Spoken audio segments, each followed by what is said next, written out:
We received an email note from Oaks and Spokes today. Yes. It's not on the agenda, but I do intend to bring that up during sure. general board comment. Never mind then. Thank you, Mr. Caruso. We'll hold that thought. I appreciate that energy. I love that. We will proceed with our regularly scheduled program with Ms. Barbara Godwin. Thank you. Good evening, Commissioners. Barbara Godwin with Transportation, giving an exciting update tonight on our upcoming bike projects that our team is going to be managing this year. So we'll go through a little bit of background information, talk about projects from the previous year and what's coming up for construction, and then get into our 2025 list of projects that we're going to be managing. Then we'll have a little discussion. So just a quick background slide for you. As many of you are aware, our projects are derived from the 2016 Bike Raleigh Plan. We are about 1 year shy of the original intended completion date for projects that were prioritized in this plan. As you'll recall, it identified our long-term network, which really kind of serves as that vision for the city's bike network. So a lot of what we're going to be talking about in this update are all projects called out in this plan. So here's a list of our 2024 projects. We have 2 projects that are certainly moving to construction this summer into early fall. Those are the South State Street Cycle Track project and the Watauga Street Neighborhood Bikeway project. So we completed the design and engagement process for State Street and Watauga Street last year and wrapped up final design in December. Those projects are being bid out as we speak, and we'll go to construction very soon. We're very excited about those. As far as our Dandridge Drive Neighborhood Bikeway project, we are finalizing some of the engagement work on that project. We had some additional conversations with the Biltmore Hills community after they noted several concerns regarding some other issues in their neighborhood regarding sidewalk gaps and traffic safety. Had a very good conversation with them a couple of weeks ago and are waiting for some council direction on that project. But just the map on the right over here calls out our neighborhood bikeways in the kind of magenta purple color, and our separated cycle track is in the red. So you can see kind of where these are located. So upcoming projects that we are going to be designing and engaging on throughout 2025. So we'll start with Industrial Drive, and I'm going to go through all of these in more detail. St. Mary Street and Donald Ross, all 3 of these are going to be project enhancements. So they are existing buffered bike lanes and an existing cycle track on Donald Ross Drive. We're going to be looking at adding some vertical separation to those corridors, as well as tying in some final connections to intersections. I've got St. Mary Street and Donald Ross Drive kind of highlighted in a yellow color there. On the left, they are potentially going to get pushed out a year pending some upcoming funding conversations to be had with City Council. So we will certainly provide an update on those streets when we know a little bit more. This is potentially as a result of some other projects being uplifted, specifically Brookside Drive. So that will be followed up on after the council meeting tomorrow when we'll have more direction.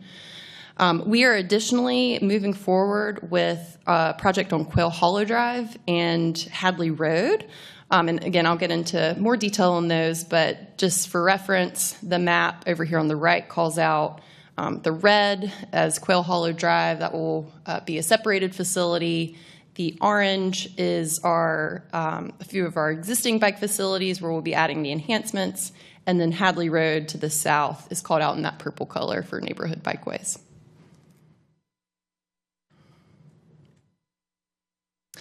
So Hadley Drive, this is a pretty straightforward project. Project boundaries are between Crosslink Road and Callaway Drive. We are coordinating with the Neighborhood Traffic Management Program, as there is an active traffic calming project on this corridor. We will be working with that project to incorporate sharrows and wayfinding to complete this section as a neighborhood bikeway. It ties into some of the existing facilities that are happening adjacent, potentially on Dandridge Drive, which connects to the South State Street Cycle Track project and to some neighborhood bikeways north of that, as well as some existing facilities on Crosslink Road. So it really ties in a few missing links in that community. So construction for this project is slated for 2026. So getting into some of our project enhancements, Industrial Drive is really going to kick off the list of enhancements that we're doing this year. So we're going to be piloting some new curb stop materials in the existing buffer on Industrial Drive, and we're focusing on the section between Six Forks Road to the north of Six Forks up through Front Street. So you can see on the slide here an image that kind of depicts the type of product that we're going to be testing out. And really, we're going to monitor it over several months and figure out how this works, what the user experience is like, both for cyclists and drivers on the corridor and pedestrians, and take our lessons learned from this installation and use it to inform how we incorporate this into other projects or whether we need to pivot to a new material. So enhancements to St. Mary's Street. Again, we're really going to use Industrial Drive to inform the product type that we will use to go in the buffer on St. Mary's Street. This was resurfaced in 2023, so we're going into that phased approach where we're striping and then coming back later and adding the vertical separation. We're also going to be completing the final connection between where the bike lanes currently taper off, just north of Nichols Drive, up to the Wade Avenue intersection. So starting the design work on that. Again, just to caveat, the construction money may be 2 years out instead of 1 year. And similar scope for Donald Ross. So again, taking any lessons learned from our curb stop pilot and applying them to how we further the design on Donald Ross. We're also going to be tying in a multi-use path connection to the northern section to connect into New Bern Avenue and to the southern section that connects into Pool Road, really focusing on where the cycle track on Donald Ross currently ends and transitioning that section behind the curb so that we can complete the facility to both Pool Road and New Bern Avenue intersections.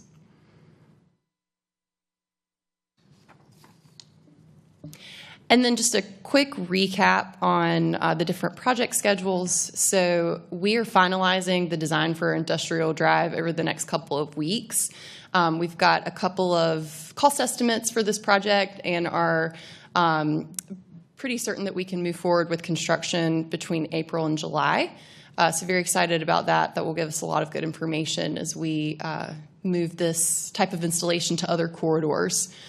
St. Mary's Street and Donald Ross are a little more tentative in terms of their construction timeline. At best, this is the schedule that we are hoping to pursue. Should be able to tie in final design later this year for both St. Mary's and Donald Ross, with construction potentially the latter half of this year or into next summer. So again, we'll provide those updates as we have more information. So we're going to shift gears a little bit and talk about brand new projects. So I'll lead off with the Quail Hollow Cycle Track. The scope of this project is between Hardimont Road and Millbrook Road. This is also a section of the Big Branch Greenway Connector Project, which was a high-priority trail in the 2022 Greenway Master Plan update.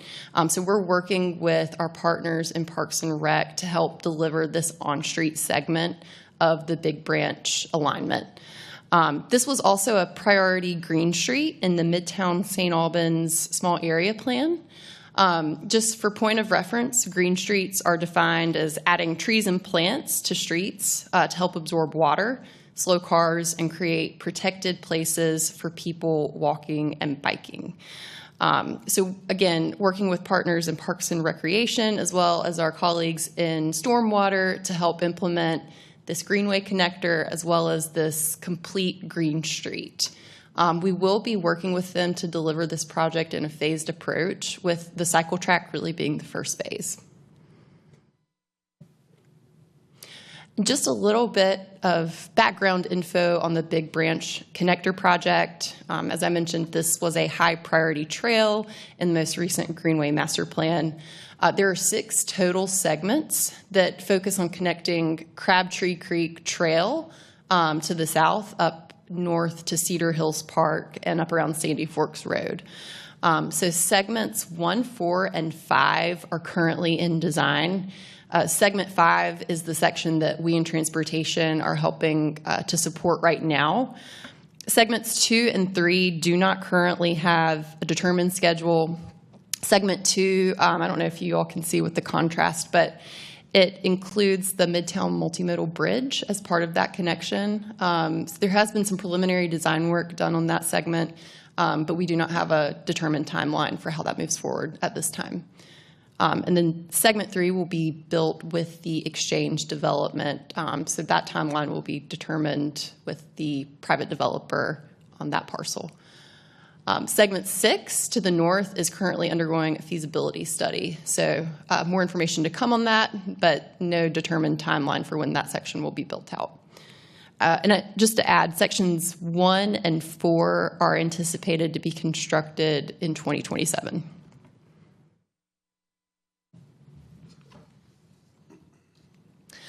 So here we have a look at Quail Hollow's schedule for this calendar year. So between April and May, we're really continuing to work through that preliminary design and feasibility of the cycle track connection. We will initiate our first public touch point during this time frame and send mailers to all residents on the corridor and within 2 blocks of the corridor. And again, we'll have engagement materials for them to participate in and help provide feedback on the cycle track design. Later this year, June, August, we'll work to incorporate feedback from our first touch point and advance the design to about 60% complete. We will follow up early fall with a second touch point and update residents on any changes that were incorporated into the design. And then towards the end of the year, we'll work to finalize the designs and prepare the plans for construction. Looking at Quail Hollow from a broader standpoint, as we've talked about all of the different initiatives that are happening on this corridor, so 2025 will really focus on designing the cross-section for this street. So again, we are leading that work with our Stormwater and Parks and Rec partners to design the 2-way cycle track. We are also working very closely to align our design where we know that we can successfully incorporate green stormwater infrastructure into this street to really meet that green street priority. 2026, the cycle track will go to construction with our regular group of projects. We'll again work with our stormwater team to finalize the GSI design and complete installation that year. And then in 2027, Quail Hollow is planned to be resurfaced. So any design tweaks that need to be made at this time can be incorporated into the resurfacing plans. Part of why we want to do this phased approach is so that we can understand how the facility works before we add something more permanent. So again, an opportunity in 2027 to make some tweaks based on user experience. And then lastly, in 2028, we'll go back and add any hardscape vertical elements in the buffer of the cycle track. There's potential for GSI and other elements to be included, not just in the buffer, but other locations on the corridor. So any hardscape elements that need to be tweaked or added will be done at this time. And we'll also work to close all sidewalk gaps on the corridor. So this presentation was largely focused on the upcoming bike work plan, but just to call out all of the work going on with sidewalk projects. We do currently have 31 active sidewalk projects. I've listed a few here just for reference: Oxford Road, Plainview Street and Vale Street, Inglewood Lane, Norris Street. There's many, many more that are available for viewing at raleighnc.gov/walkraleigh. If you scroll down to the sidewalk project viewer, you'll see a whole list of projects mapped out and their current status. So great tool to use to learn about specific projects. We also have over 9,500 linear feet of sidewalk construction happening this year. So definitely a lot of projects that are moving through the construction pipeline. That is my presentation. I'm happy to take any questions. Thank you, Ms. Godwin. Any question or comment from the commission? I see two to my left, one to my right. We'll start to my left with well, I'll tell you what. Let's start with our newest commissioner, Commissioner Thrasher. Hello, everybody. My question was just about the curb stops. Is there a significant cost difference between that and then other alternatives like bollards? So the flexible bollards that we have in other locations are certainly cheaper, but they are a maintenance hazard because they need to be replaced very often, so it ends up costing probably quite a bit to keep them replaced. In terms of the curb stops themselves, we've looked at several different options. The ones that we showed are currently being used. This example is from DC. We found these to be the most cost-effective version of what we're trying to achieve right now.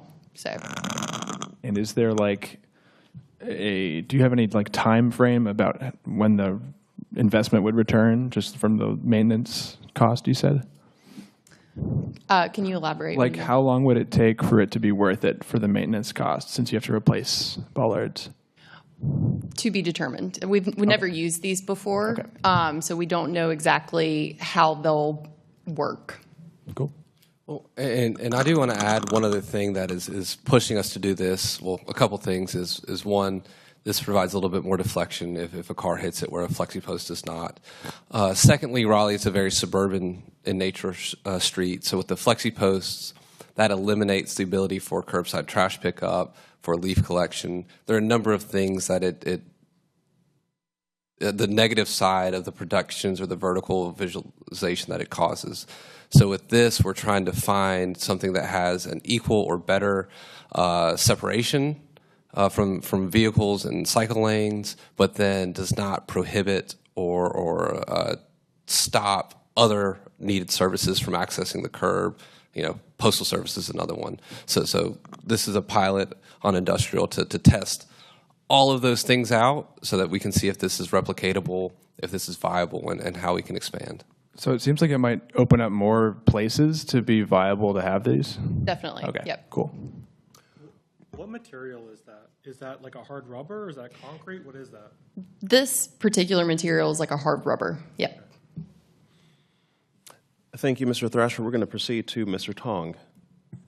For Quail Hollow Drive, is that a behind-the-curb facility, or can you clarify about that? Yes, so that will be an in-street cycle track that we're looking at with this installation. Is there a reason that wasn't considered like Gorman Street? I'm sorry. Is there a reason that behind the curb wasn't considered for like Gorman Street? Well, the street is actually eligible for traffic calming through the NTMP, so there's been a lot of conversations about how do we work this project into a way that can also kind of achieve the traffic calming need. So that's part of it, but additionally right-of-way, there's tons of space in street versus behind the curb. There would have to be some significant property evaluations incorporated into the scope. But essentially with the phased design that we're moving towards, this will have a significant separated element between the cycle track and the vehicular traffic. So it really will feel eventually similar to Gorman Street. It just won't be raised out of the street. Ms. Bravo Taylor. For the sidewalk projects that are projected, and I might have missed if you all came to BPAC with an update for sidewalks, but are we working off of, where's the list for those sort of coming from or generated from? Is that like from our old petition list, or is that what we're still working partly clearing out that petition backlog and some other capital sidewalk projects that were underway, yes. through? Okay. And have we had a sidewalk update recently about like where that program is and what the plan is for funding sidewalks? The sidewalk petition program or the backlog of projects? Just like the plan for how we're building sidewalks now that we don't have a petition program. So that is essentially being covered through the active mobility plan. Okay. We will be bringing a more detailed update on the active mobility plan to the commission this summer, late spring, early summer. Okay, great. Yeah. Thank you. Mr. Smith? I'm wondering what the mechanism for getting across Millbrook is with the Quail Hollow. There's no stop on Millbrook Road between Six Forks and Falls of Neuse. How are the bikes and pedestrians going to get across it? So the feasibility study for segment 6, which starts at Millbrook, is looking at that. I know a signalized intersection is being discussed, but the reports of that study haven't been finalized yet. Okay. Thank you. Ms. Clark? Mic over here, but I'm plenty loud. Well, if you don't mind approaching, Yeah, thank sure. you. So I was wondering why Industrial Drive was chosen as a pilot location for the curb stops, particularly because it's not a street that has thoroughfare kinds of traffic, so you just have pretty much slow-moving traffic. You don't have, as Mr. Shoemaker said, you don't have leaf collection on that street. You don't really have postal usage because there are no residences on Industrial Drive. And so it's not exactly the typical bike lane and doesn't face the kinds of typical challenges that a bike lane faces. So it seems to me like it's not a very indicative pilot that would really give us the kinds of information we would need. So great question. It's funny you mention all those things because that's a big part of why we actually chose it. It doesn't have all of these active challenges that we have to work through, so it allows us kind of a test corridor to have all of our city services go out there and test how this material would work with their vehicles, such as our street maintenance team, our solid waste collection services, and then any other large vehicular services that need to be conducted. It allows that test without complicating some of the existing services and even preventing them from being able to occur. Additionally, we looked at several corridors, and we are intending to test this on other locations as well. We certainly want to test this on a more residential street, such as Whitaker Mill, a more mixed-use kind of street, such as Oberlin Road. This was just the one that we could easily deploy and kind of work backwards from there and figure out how to change this on other streets so that we know it will work better. And I have one other question tied to the Big Branch Greenway. So thank you for your answer on that one. It does seem like it's sort of a soft hit there because it doesn't have any of those challenges. But on the Big Branch Greenway, I don't know whether you all are familiar with Trenton Road and how the Greenway was created to be pretty much like a cycle track, but with a raised curb all along it. And it seems like since what you're putting in on Quail Hollow is technically a greenway, it's better than Little John, where we don't have anything except a post telling us that it's a greenway.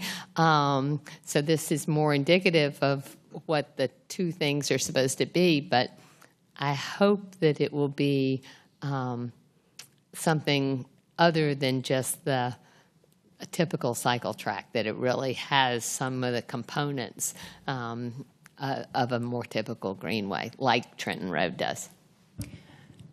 So we're certainly looking at how to make it more of an inviting and separated space. But for this first phase, it will be just a striped cycle track. That's how we're phasing our projects. And actually, let's go back to this slide because that might be helpful.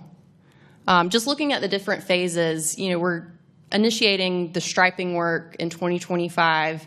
The GSI installation will occur the following year. So that will give us a really good opportunity to do exactly what you are recommending and trying out some new things.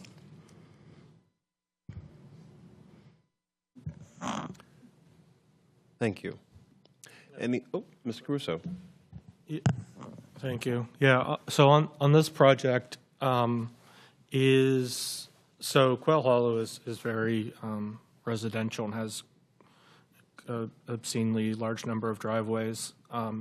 Is, at least in the first phase, is the idea that this is just going to sort of be paint, like a painted buffer, and then like in 26 and 7, there's like more or less a streetscape program that sort of moves the curb or kind of builds hardscape, or how like, I'm trying to envision like what this is going to look like. So it will be similar to the installation done on Donald Ross Drive, where we start by carving out the street with paint. Okay. And then we go back in and we add vertical separation to the buffer. Okay. And so, I mean, just, I guess, broadly speaking, the GSI facilities in this example would sort of be like bioswale and different things like in the buffer, or like what kind of treatments are we talking about here? We are still evaluating the kinds of treatments. We actually met with stormwater earlier today to start looking at some different options, but those different types of treatments that you mentioned, we're all evaluating where they would fit in best into the corridor, how it interacts with the cycle track, and how it achieves the overall GSI effort. Okay, thank you. Thank you. Any further comment or question? You mentioned that these projects are kind of on the tail end of the 2016 bike plan as we head into the active transportation plan.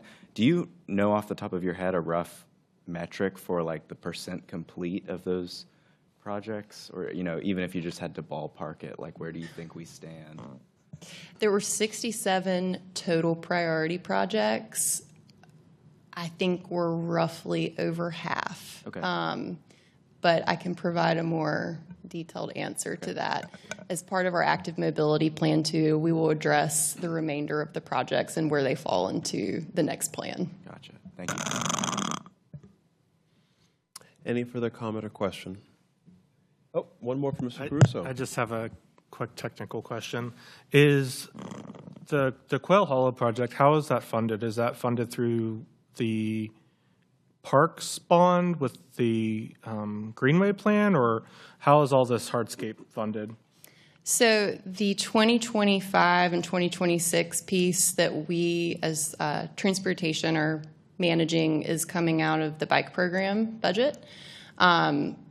Stormwater is supporting the GSI installation, and we're working on how this ties in to segment 4 and segment 6. This is segment 5 is Quail Hollow, with Parks to kind of transition those intersections seamlessly into the remainder of the Big Branch project, which is being funded through the Parks bond. Right. Okay. Thank you. Any further comment or question from the commission? Well, hearing none, many thanks to Ms. Godwin for this presentation this evening. We will now move forward with our reports. We'll kick off with a very brief chair's report. I did want to share with the commission that myself, along with former Commissioner Gellenbeck, we were able to attend Council's Transit and Transportation Committee meeting